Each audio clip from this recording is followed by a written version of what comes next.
I'm Jake. I'm Tom. We are Velocities in Music. On this podcast, Tom and I discuss an assortment of topics pertaining to modern music, including artist deep dives and monthly and annual new music wrap-ups. Before we get started, you can help support Velocities in Music. Subscribe to Velocities in Music on your favorite podcasting device to automatically get our latest episode sent to your device for your listening pleasure. Want to help Velocities in Music grow? You can. Velocities in Music was founded on the idea of creating an enriching discussion about modern music. Please share Velocities in Music with the music enthusiast in your life. Together, we can move music critique forward. I think the line is, we can move music discussion forward. Yes. Yeah. We used to critique music. We did, yeah. I mean, we kind of still do. We kind of still do, but I mean, as much to the extent that just two guys sitting in a room chatting about music are critiquing it. I mean, I think that's what everyone does. Yeah, I mean, everyone's a critic. Yeah. Right? And they should be. Yeah. They should be. I think everyone has good opinions on music, and as long as you can back it up, as long as you are open-minded enough to try things that you may not like yourself, like for me, metal music. Like I didn't like metal for years. I remember. Yeah, and now I love metal. That was my mountain to climb with you. Man, you climbed my mountain, Tom. Oh. Yeah. Speaking of which, I've been super into Ride the Lightning. Like, really? I can't stop listening to that album. Oh, man. I love it. It's so good. It's so good. I love it. Like, that's the one that I like. I feel like I never even tried to sell you on, because like I like it. Okay, let's face it. I love it, but I don't love it as much as the other 80s Metallica albums, so I never really like tried to force it on you, and then you're just like, yeah, I fucking love this one. So yeah. That's pretty cool. Yeah. That Ride the Lightning, Kill 'Em All, and Master of Puppets. Like, that's where it's at for me. That trio is just, can't beat it. Unstoppable. Can't beat it. Coincidentally, it's all Cliff Burton. Not coincidentally, I would argue. Yes. That may have something to do with it. Maybe a little bit. Maybe. Guess what? This podcast is actually not about Metallica. No, it's not. We could talk about Metallica till we're blue in the face. Yeah. In fact, once we did it in like 3 podcasts. Yes, we did. Maybe it was 2. I don't remember. But Tom, we're back. I'm back in Iowa. It feels good to be in the room doing this. I'm excited. I'm looking across the way at Tom. I'm seeing this look in his eyes like he wants to talk about music. We're going to discuss some things about music. This is a podcast today. Our topic today is not about reviewing any of the current music that's come out. I know that Tom and I have not talked about music, modern music, current 2017 music, since I think June. I think June was right when I was starting to get ready to move away from Iowa down to the great state of Arizona. And so we haven't been talking a lot about music, but rest assured, Tom and I have been listening to a ton of music since then, and we're still going to do our end of the year podcast list where we do our Velocities in Music's favorite albums of 2017 and favorite songs of 2017. So that will be in the coming weeks. But today, Tom, would you like to introduce our topic? Yeah, we're going to be talking about artists or bands that were ahead of their time. Now, this is, are we just diving into this? Well, a little setup here. Okay. So, Tom and I have been, we still talk, even though we're 1,500 miles apart, we still talk. And we've been discussing, like, what sort of topics can we just jump into? Because, really the thing that we really love about doing a podcast is that it gives us an opportunity to actually engage in that deep discussion. Talk more freely. I like the unstructured discussion. And so we're going so unstructured. Normally, we kind of pencil in a skeleton of what we're going to talk about and things. And Tom tonight decided that he just wants to wing it. I do, because this is something I've been thinking about a lot, but I feel like if I prepped you too much on where I'm thinking of going with it, it would kill a lot of just the authentic conversation, which I believe is what this podcast should be about, right? Well, so I'm excited to just hash this out with you, and if the conversation gets a little messy, you know what?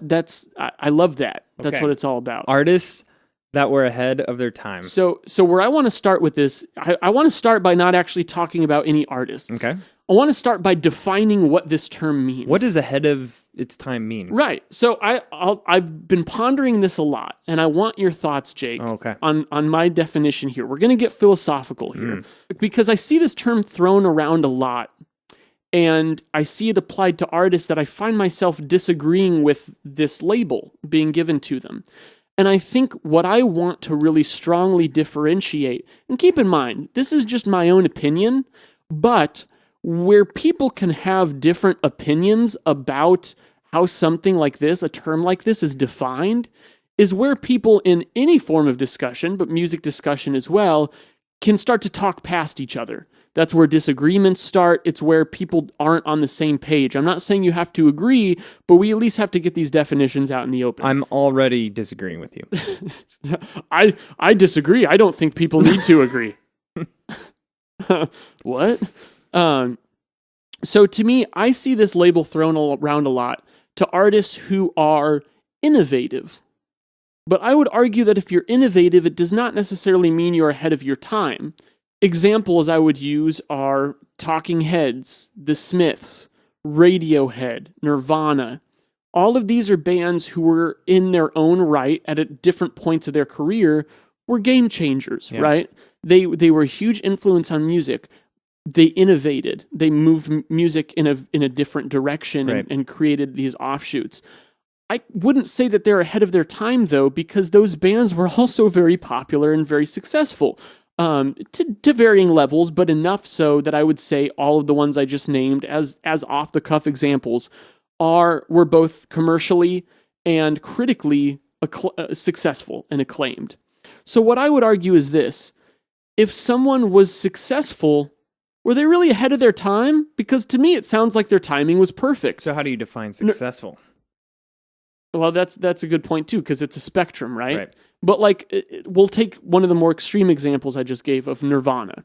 Nirvana, very successful. When they put out Nevermind, it became one of the most successful, both critically and commercially, albums of all time. It sold a lot. It was critically acclaimed and still is to this day. I mean, just percentage-wise compared to other albums that have been released. Like, I've heard people say Nirvana were so ahead of their time. I don't think they were. Their timing couldn't have been more perfect because they moved things forward. I think that when you just break down the phrase ahead of their time syntactically, and yes, I'm getting very technical on this, to say that they're ahead of their time implies two things. That they have, quote unquote, a time, and that their music didn't actually occur during that time. To me, it says that there's an optimal time for their music to have existed and made an impact that was not actually when they were actively making that music.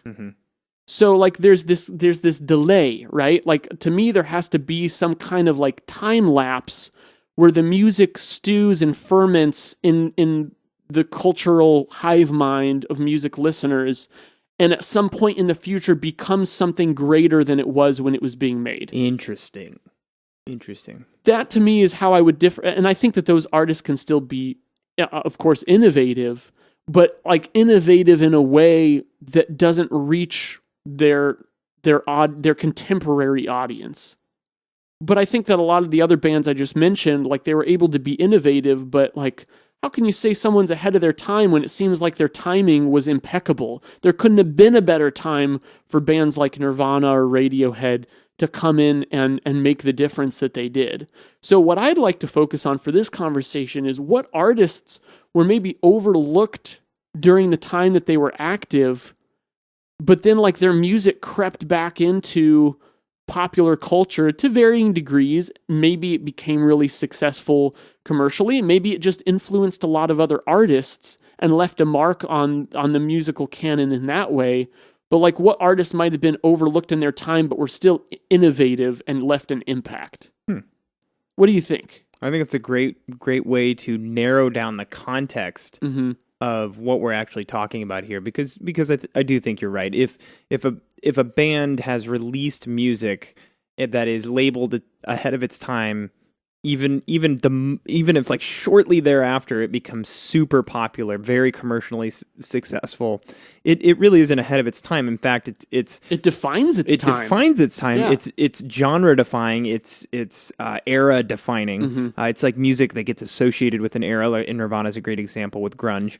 But it's not necessarily ahead of its time. I think that is a very important distinction to make.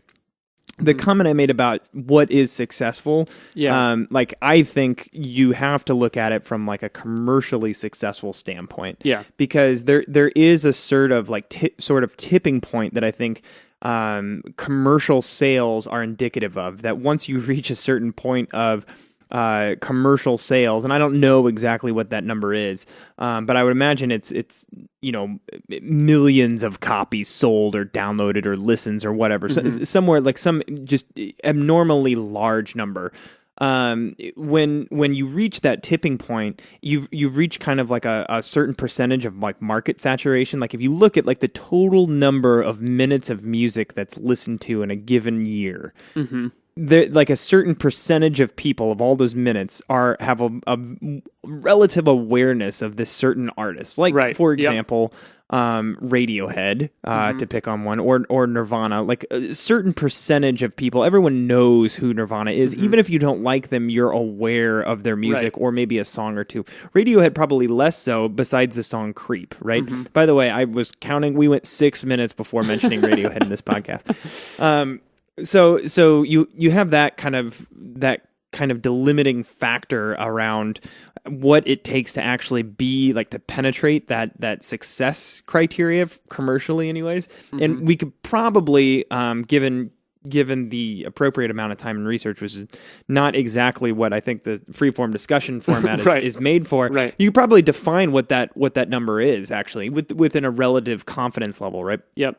So really it's all about, and I think what you said about the delay factor is interesting, and how long is that delay? Yeah. And I also think that it applies to certain albums, especially bands that like change their sound over time or may put out a more experimental or different sort of sounding album. Well, I mentioned Talking Heads. I think they're a good example of that, because really, like, while their first couple albums, like Talking Heads 77, I love it for its songwriting, but it fit pretty damn well into the soundscape of 1977 new wave. I would argue that it wasn't really until 1980 when they put out Remain in Light that they were really becoming, well, Fear of Music was pretty innovative, but Remain in Light was like the peak of that, right? Of that experimentalism. But Remain in Light wasn't an album that was ahead of its time. That's what I'm saying. It was because of the fact that it was their fourth album and they started with music that was a little bit safer and easier for people to access, they pulled people along with them. And I completely agree. Like, it wasn't ahead of its time. It was an era-defining album, and it helped move music in a different direction, but in a way that people were ready for. Yeah. And that Talking Heads as a band at that point in their career were poised to make that impact effectively. Another thing, so we were talking about the measurement of success, and you were talking about it in terms of like kind of a threshold, right? I think that makes sense. I'm also thinking, like, some of the examples I came up with, I don't think that some of the bands I'm going to talk about, this is more disclaimer, ever really met that threshold of quote-unquote success. Right. But I still think it's interesting when bands over, a decade or two or more, after having been extinct as a band, not making music anymore, can still, like, you see their popularity inflate by a decent margin. Maybe it never gets them to the point where they're on the Billboard Top 100, but you still, like, you hear about them more. They don't die out. And I say that because you compare that to a lot of bands like one-hit wonders or fad bands that do die out very quickly. To me, that's an interesting phenomenon, because you can be kind of this flash in the pan where maybe you're huge for a short amount of time and then drop out. What does that say about you? Then I think that there are bands that have just always been big, whose impact was felt from their very first album and never really subsided.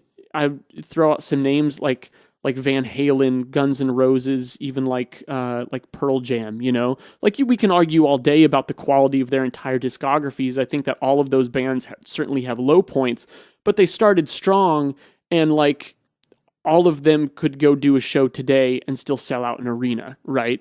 So like that measurement, that success was sustained. So you can have all of these different combinations. What I'm thinking is, like, what are the bands that while they were making music were relatively small or unknown, and then somehow they become more popular like posthumously than they were.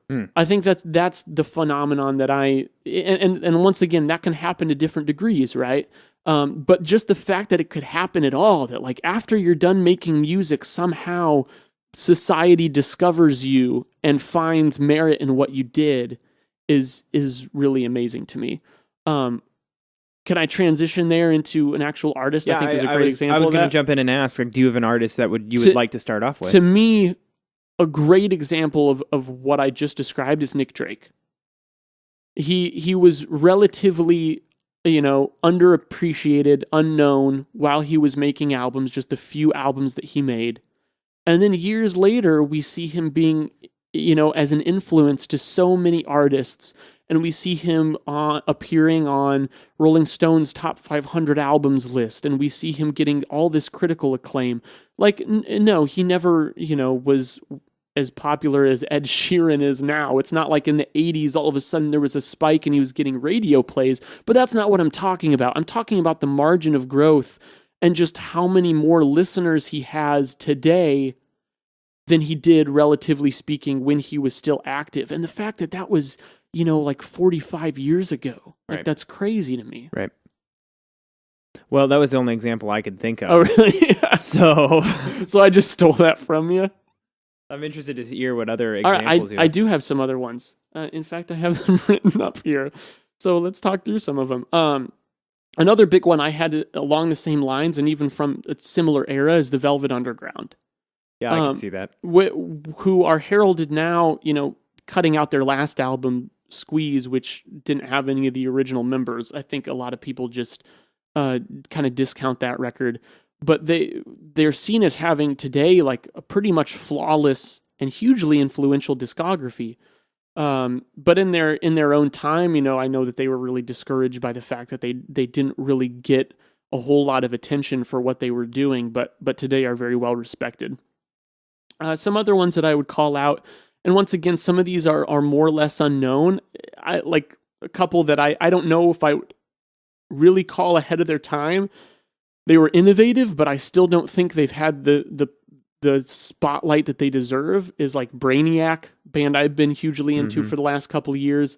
Still relatively unknown, but the people who like them and know them love them, and they've also influenced artists from At the Drive-In to Nine Inch Nails.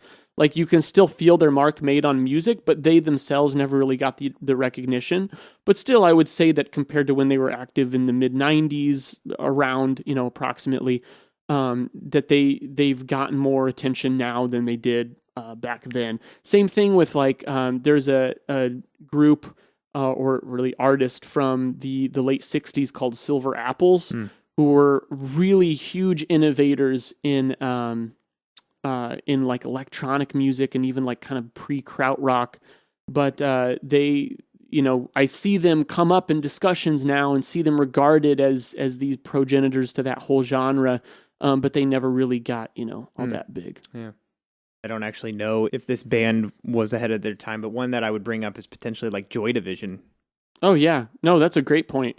And Joy Division had some popularity when they were active, but I don't think nearly the acclaim or the popularity that they do now. So how often, 2016 happened. We had a lot of big name artists die in 2016. Yeah. And I feel like whenever a big name artist dies, people just flock to them and they post on their social media accounts about how, this music, this person just meant so much to me and it had such a big impact in their life, and then record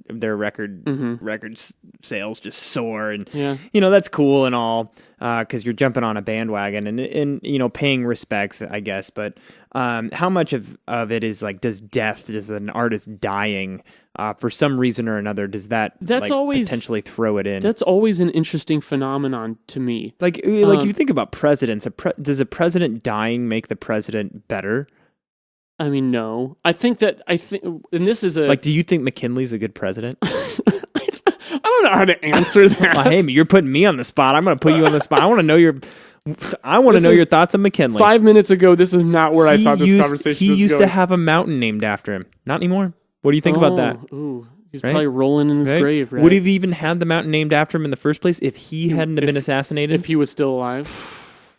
Well, if he's still alive, we got a whole nother problem on our hands. Zombie McKinley. That's the problem we got. No, I think that we do tend to look at the deceased through rose-colored glasses. That's certainly true. And I think in music, we do see that impacting. Like, we're quicker to forgive people's flaws and forget about them. I do think, and actually, this would be an interesting topic, but real quick to touch on. I am always fascinated by the response that artists' deaths get because, I don't know, maybe I internalize this differently, and everyone's different. The way that people process these things is different. But while I connect really strongly to music, I've never really felt like I connect strongly to the people behind it necessarily. Like some of them, like I like looking into the stories. Like, I've watched the Blur documentary several times. I've watched the Beatles anthology several times. I like hearing about the stories behind it because I can connect to that creative process.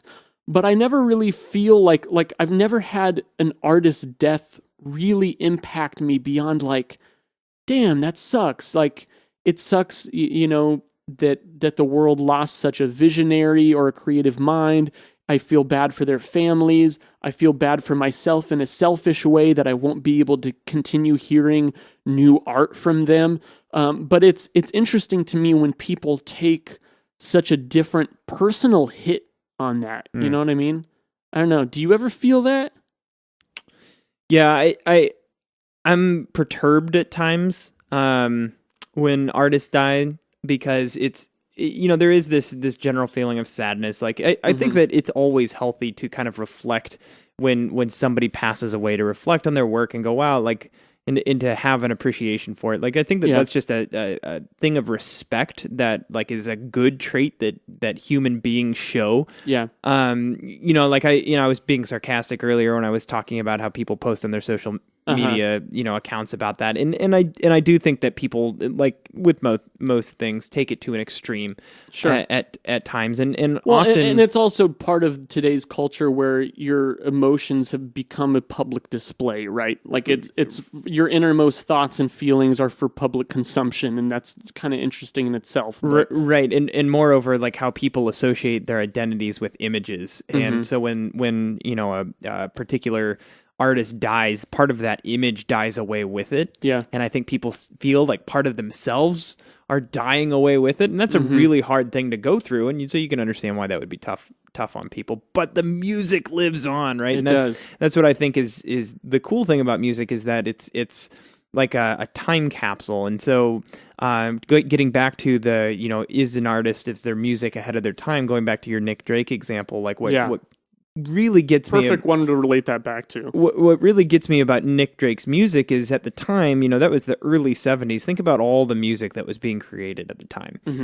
Rock and roll was really at its peak. You had bands like the Rolling Stones and Led Zeppelin and Pink Floyd and Black Sabbath and all these other bands that were putting out music that was that had nothing like that had ever been done. And it was all about being loud. It had tons of attitude, and it was awakening at this new scene of youth and rebellion. And then this guy, is putting out these like wimpy, heady acoustic singer-songwriter tunes. Like it kind of makes sense that like it didn't catch on right then, but because of the quality of that songwriting, of the quality of his work, I do think though that like it's possible that it would have never gotten noticed had he not died.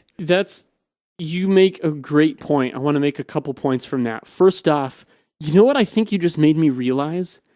Nick Drake was like the mature boyfriend that you didn't know you wanted at the time. Yeah. Like it's like the world was like a college girl, and they just wanted to have fun and let loose. And Nick Drake was there the whole time, underappreciated until way past. Yep. And that's so tragic. It is quite tragic. I think that's a terrible analogy, but I'm gonna write it out anyway.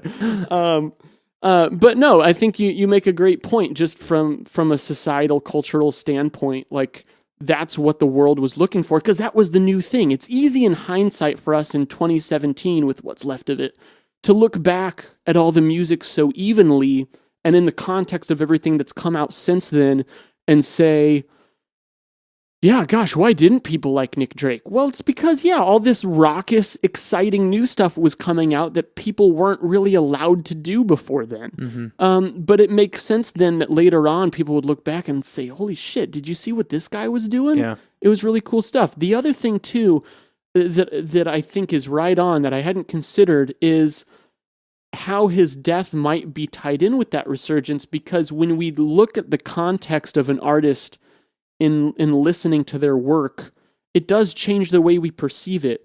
And knowing the tragic ending of Nick Drake, and the way his life ended, via depression and suicide, like, you listen to his music and you can't help but listen to it in a different light because you hear that in him. And it makes you wonder if he had just stopped making music at that point, but went on with his life, had a family, became an architect or something. I don't know.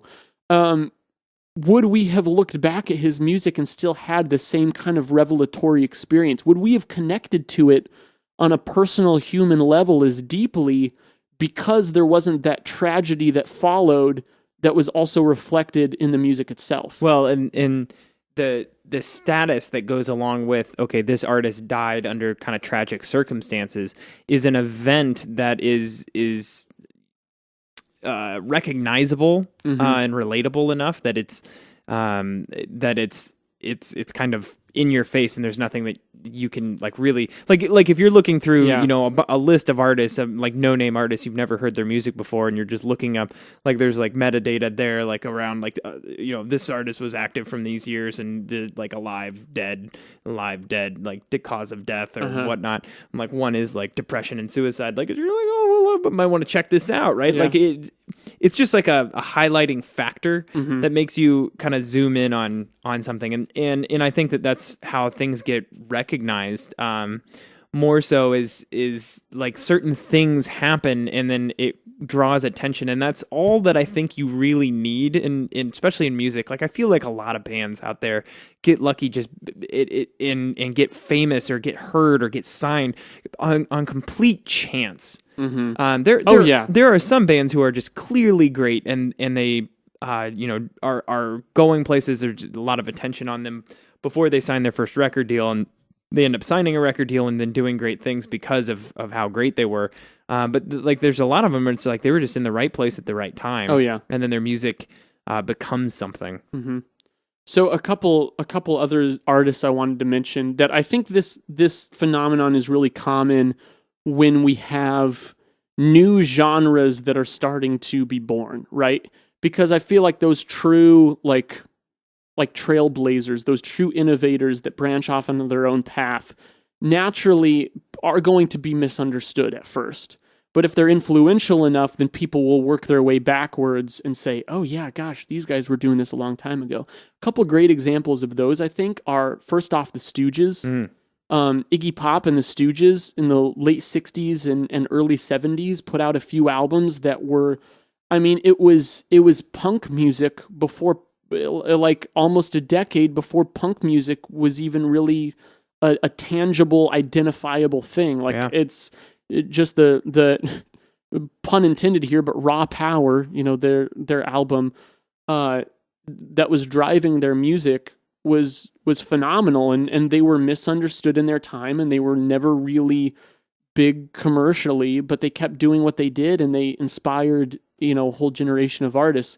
Along those lines too, still not as known as Iggy Pop is today, but a band from the 70s called Throbbing Gristle that really helped to define industrial music, and taking, along with some kind of no wave and post-punk bands like Suicide, for example, kind of taking what was starting to happen in electronic music and taking it in a darker direction.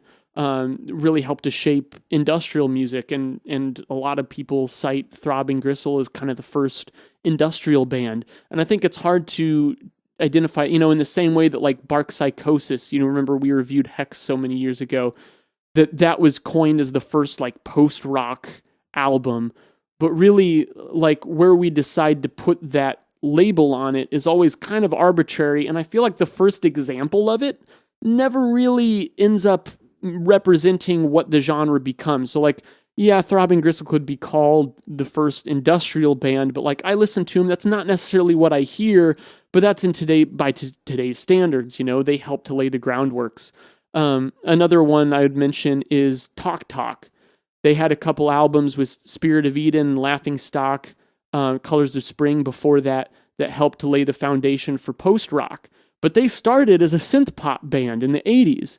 And by the time they got to their stuff that now is considered like monuments of like proto post-rock, they actually were becoming less popular. They had already had some success, decided they wanted to do something more artistic, and they actually kind of took a hit because of it. So once again, like I think they were kind of ahead of their time there, just in the sense that that they actually became less popular when they were trying to do their what is now more influential and memorable stuff. Yeah, I was thinking as you were going through like the post-rock example that Slint was another band I put there. Yep, I had them on my list. I completely agree with that. And not only post-rock, but post-hardcore. Yeah. Like they were a great blend of those styles before those styles were really identified. And what do you see now? You see them really, really heralded as front runners of that movement, forefathers of that movement,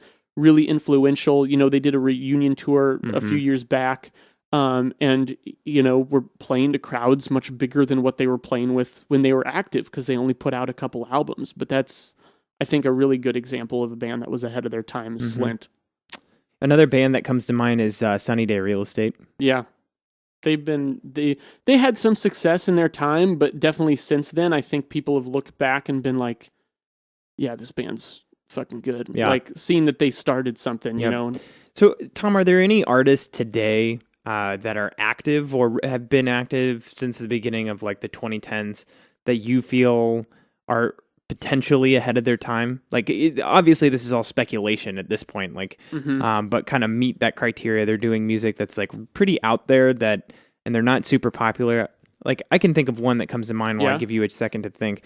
But Flying Lotus, back in like 2010, he had his album Cosmogramma. That I remember listening to that, just thinking this is crazy. And yes, there's other artists in this space, but that album in particular was just so well done, so well put together, and has been very influential on music since then.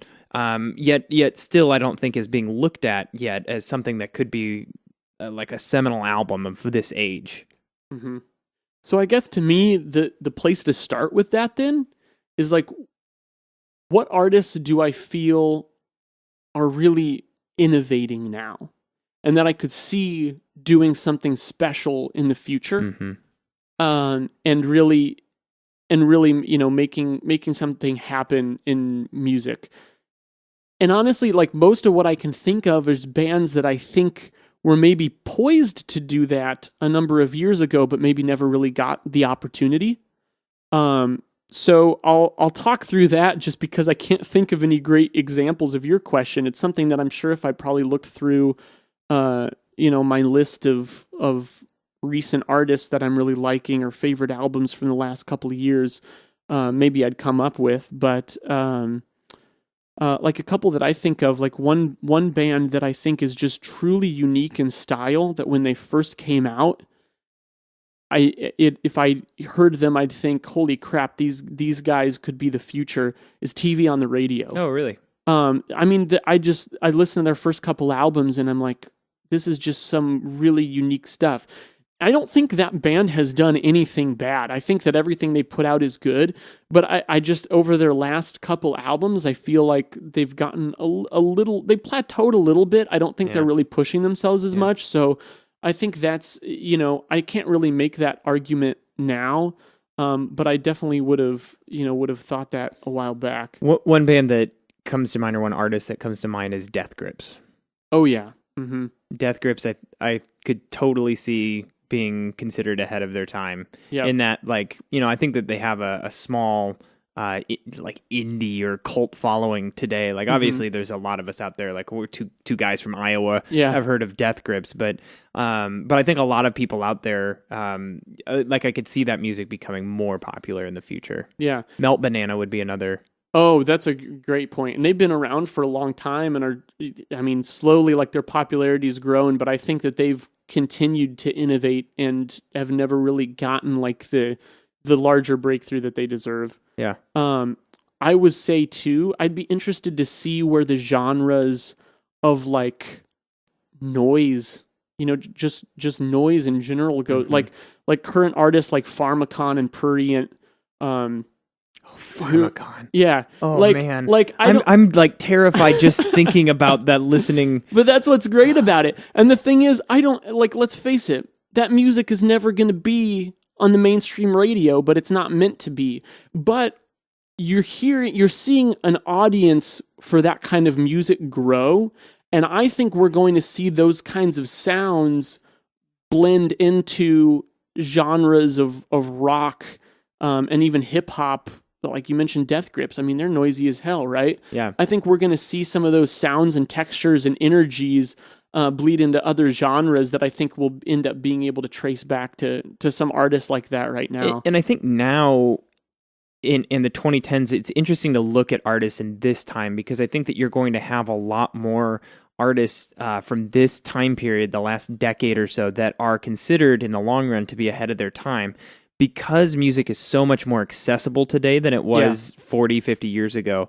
And today, if if you're kind of an out there band, or if you're a band that has experimental ideas and you have this really unique take on a style or sound or something completely new, you can put it out there. You can get your music out and distribute it to an audience on the internet or via the internet, and you can develop a cult following with relative ease. In 40, 50 years ago, it was that whole right place at the right time thing. You had to know somebody who could get you in the door of a record studio and get an executive listening and seeing the potential to like make money off of you. And if you didn't do that, like you're not going anywhere. And it was like that up until like the mid to late 2000s. And it wasn't until like the later part of the 2000s that I think that music started to really transcend that archaic sort of linear system of development and go to something that was more platform accessibility related, Yeah, that's true. I think that's what makes that question so hard to answer for now,